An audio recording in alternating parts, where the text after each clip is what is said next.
Price Lord. Scroll பண்ணிடாதீங்க, இந்த வார்த்தை உங்களுக்கு தான். இந்த அழகான பதிவில் நம்ம ஒரு அழகான தேவ வார்த்தையை தான் என்னால் கேட்க போகிறோம். தேவ வார்த்தைகளில் வேதாகமத்தில் அநேக வார்த்தைகள் இருக்கிறது. சில வார்த்தைகள் நம்மளை குத்தவும் செய்யும், சில வார்த்தைகள் நம்மளை அரவணைக்கவும் செய்யும். அப்படிப்பட்ட நிறைய வார்த்தைகளில் நம்ம இந்த நாளில் ஒரு வார்த்தையை நம்ம கேட்க போகிறோம். இந்த வார்த்தையை எத்தனை பேர் கவனிக்கிறீங்க, எத்தனை பேர் பார்த்து கொண்டு இருக்கிறீங்க, எத்தனை பேர் பார்த்துட்ருக்கீங்க எனக்கு தெரியல. ஆனால் இந்த வார்த்தையிலேருந்து நீங்கள் என்ன கற்றுக்க போகிறீங்க? வார்த்தையை கவனிக்கலாமா? வார்த்தை என்னென்னா 1 பேதுரு 5ஆம் அதிகாரம் 5ஆம் வசனம். பெருமை உள்ளவர்களுக்கு தேவன் எதிர்த்து நிற்கிறார், தாழ்மை உள்ளவனுக்கோ தேவன் கிருபை அளிக்கிறார். பெருமை உள்ளவனுக்கோ தேவன் எதிர்த்து நிற்கிறார், தாழ்மை உள்ளவனுக்கோ கர்த்தர் கிருபை அளிக்கிறார். இந்த வார்த்தையிலேருந்து நம்ம என்ன கற்றுக்கிறோம், நம்ம என்ன எடுத்துக்கிறோம் அப்படின்னா, இது நாள் வரைக்கும் நம்ம ஒரு பெருமை பாராட்டி கொண்டு இருக்கிறவங்களாக தான் இருக்கும் இல்லையா? இந்நாளில் எதுக்கெடுத்தாலும் ஒரு பெருமை நமக்குள்ள. நானுமே எடுத்துப்போம். எதுக்கெடுத்தாலும் நம்ம ஏதாவது ஒரு செயலை செஞ்சுட்டோன்னா போதும், நான் தான் இந்த செயலை செஞ்சேன், நான் தான் இதை பண்ணேன் அப்படின்னு சொல்லிட்டு நமக்குள்ள எப்போவுமே ஒரு பெருமை இருந்துக்கிட்டே இருக்குது. ஆனால் தேவன் சொல்கிறாரு, பெருமை உள்ளவனுக்கோ நான் என்ன பண்ணுறேன், எதிர்த்து நிற்கிறேன்னு சொல்கிறாரு. இந்நாளில் நமக்குள்ளே அந்த பெருமைன்ற தன்மை நமக்குள்ளே இருக்கக்கூடாது. அந்த வார்த்தையின்படியே நம்ம என்ன பண்ணணும், பெருமையை நமக்குள்ளேருந்து நீக்கணும். ஆனால் இன்னொரு அதே லைனில் தாழ்மை உள்ளவனுக்கோ தேவன் கிருபை அளிக்கிறார். தாழ்மைனா என்னங்க? தாழ்மைனா பொறுமை தாங்க. பொறுமை நமக்குள்ளே இருக்கா? இல்லை, எனக்குள்ளேயே இல்லைன்னு எடுத்துப்போமே. பொறுமைன்றது நமக்குள்ளே இல்லவே இல்லை. எதுக்கேற்றாலும் கோபம், எதுக்கேற்றாலும் ஒரு எப்போவுமே நம்ம எப்படி இருப்போம், ரொம்ப ஸ்பீடாக, ரொம்ப ஒரு பொறுமையே இல்லாத ஒரு நிதானமே நமக்குள்ளே இருக்காது இல்லையா? ஆனால் பொறுமை நமக்கு எப்போவுமே அவசியம். அதை நம்ம முதல்ல உணர வேணும்.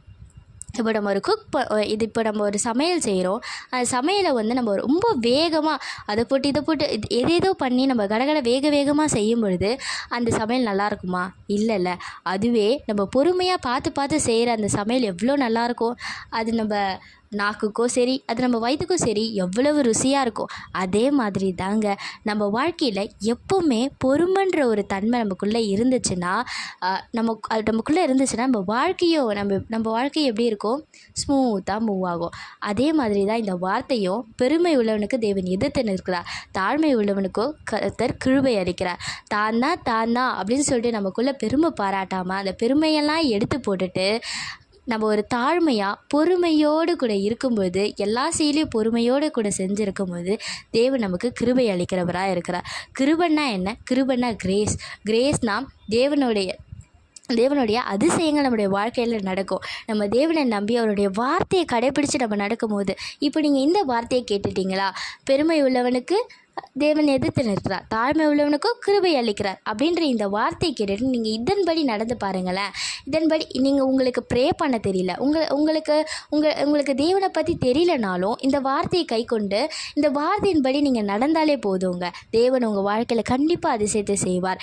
இந்நாளில் பெருமை பாராட்டாமல் பொறுமையோடு கூட தாழ்மை மனதோடு கூட நீங்கள் நடப்பீர்களானால், நீங்கள் நடந்தீங்கன்னா தேவன் உங்கள் வாழ்க்கையில் கண்டிப்பாக ஒரு அற்புதத்தை, மிராக்கலை தேவன் கண்டிப்பாக செய்வார். அப்போ இல்லை, கண்டிப்பாக வருகிற நாட்களில் செய்வார். அது உங்கள் கண்கள் நிச்சயமாக காணும். ரொம்ப நாள் இல்லை, இந்த வருகிற நாட்களே நீங்கள் ஒரு அதிசயத்தை உங்கள் கண்களால் காண போகிறீங்க. எப்படி நீங்கள் பெருமை உள்ளாதவர்களாக இருந்து பெருமை பாராட்டாமல் நீங்கள் தாழ்மை உள்ளவர்களாக இருக்கும்போது தேவன் உங்கள் வாழ்க்கையில் அற்புதத்தை செய்வார். ஓகே, ப்ரேயர் பண்ணலாமா? அன்புள்ள தகப்பனே, அப்பா இந்த நாளை தந்தமைக்காக நன்றி செலுத்துகிறேன். அப்பா என்னால் இந்த வார்த்தை கேட்ட ஒவ்வொருவரோடும் அப்பா நீங்கள் பேசின இந்த வார்த்தைக்காக நன்றி சுவாமி. அப்பா இந்நாளில் இந்த வார்த்தை கேட்ட ஒவ்வொருவரும் தகப்பனே அதன்படியாக நடக்க நீங்கள் உதவி செய்யுங்க. இந்நாளில் கேட்ட ஒவ்வொருவரோட குடும்பத்தையும் நீங்கள் நடத்துங்க சுவாமி. அப்பா குறைவுகள் எதுவும் இல்லாதபடி நீங்கள் எல்லாம் நிறைவாக நடத்தும்படியாக ஜெபிக்கிறேன். அப்பா இந்த வார்த்தையை கேட்டுட்டு அப்பா ஏனோ தானவிட்டு செல்லாதபடி, இந்த வார்த்தையின்படியாக ஒவ்வொருவரும் அப்பா பெருமை பாராட்டாதபடி, அப்பா பெருமை உள்ளவர்களாக இல்லாதபடி சுவாமி தனக்குள்ள ஒரு தாழ்மையோடு கூட அப்பா தனக்குள்ள ஒரு பொறுமையோடு கூட தன்னுடைய வாழ்க்கைகளை நடக்க நீங்கள் உதவி செய்யும்படியாக ஜெபிக்கிறேன். இந்நாள நீரையை பாதுகாத்து கொள்ளுங்க, விசேஷித்த வண்ணமாய் நடத்துங்க, ஆசீர்வதிங்க, பலப்படுத்துங்க. எங்களை தாழ்த்துறோம், உங்களை உயர்த்துறோம், துதிகன மகிமையா மாத்திரமே செலுத்துகிறோம். இப்போ இயேசு கிறிஸ்துவில் ஜெபிக்கிறோம் நல்ல பிதாவே, ஆமென். தேங்க்யூ. God bless you.